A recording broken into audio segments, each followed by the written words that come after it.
Good morning, folks. Everything new under the sun. I don't have a lot of time right now to do a longer video. I wish I was able to. What I want to do, though, is quickly go over a couple of key articles, give you my thoughts on them, and talk about why they are related to Bible prophecy. So this one is an update to Netanyahu and the elections in Israel and the 70 shepherds of Israel. Israel goes back to elections as Netanyahu fails to form coalition. So the Knesset yesterday decided to go ahead and dissolve, and they will now have elections in September, which is of course an interesting time frame. I haven't understood yet who is going to be the leader up until then. I assume it's still Netanyahu being the prime minister, but correct me if I'm wrong. But the key point is that they will be holding elections. It's official now. The 70 shepherds of Israel is again up in the air.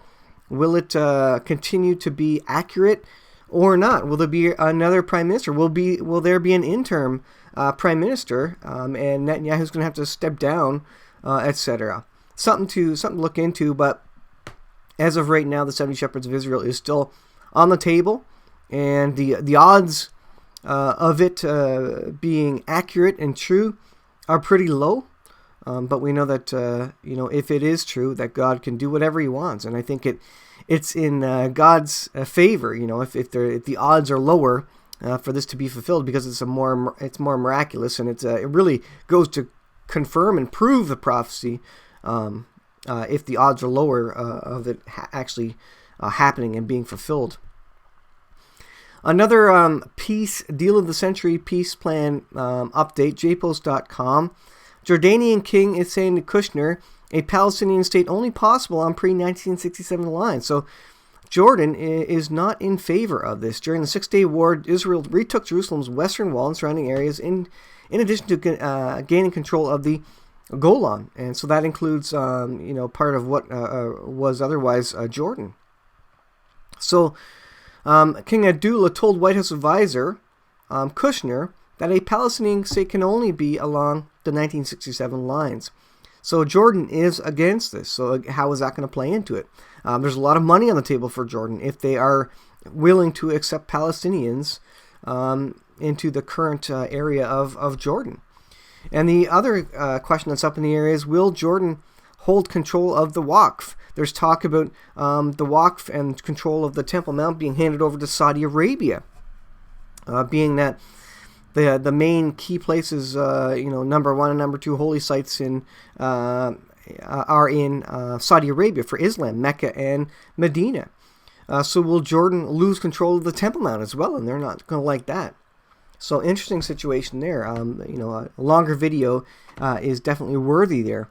This one is interesting. A NASA report: mass gains of Antarctic ice sheet greater than losses. So over the parent, 10,000 years, I believe 6,000, the ice snow accumulation has been greater than the actual losses. So again, you got to look at this climate change, global warming. Global warming, is debunked now because it's not warming, but they're calling it climate change now. And a big part of it was the losses in the ice sheets, and they're actually gaining now. I don't believe in climate change at all. I believe in natural fluctuations of the Earth. The Earth has been a lot warmer in recorded history than it is now, and it's been a lot colder in recorded history. There's been times in Europe where they had mini ice ages. So the fluctuations that are happening now are nothing as compared to what we already know as recorded history, in the last 1,000 years. So why they consider this any different than what has been happening over the last 1,000 years, I don't know. I don't understand it. But this is just one more article. I'll put all the links in the description so you can check it out. But definitely read it. Definitely understand that this whole climate change thing that they're scaring people about, they're calling, for the extinction of species. Or, they're saying we're going to be extinct as a species in 100 years or 1,000 years, whatever they're saying now. They keep changing their story.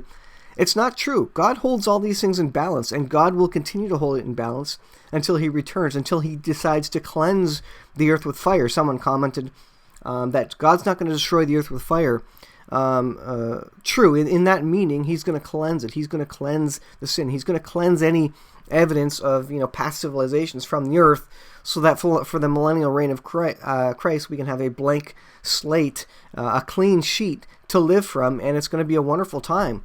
And we're very close to that. I think we're less than 10 years away from the millennial reign of Christ. Definitely something to look forward to, and God is in control of all these things. Nothing happens under his watch that he doesn't want to happen. And so humans will not go extinct. The Lord is in control. Thanks for watching, guys. I'll leave there. I have to get back. I have to get to work now. We'll see you guys in the next video.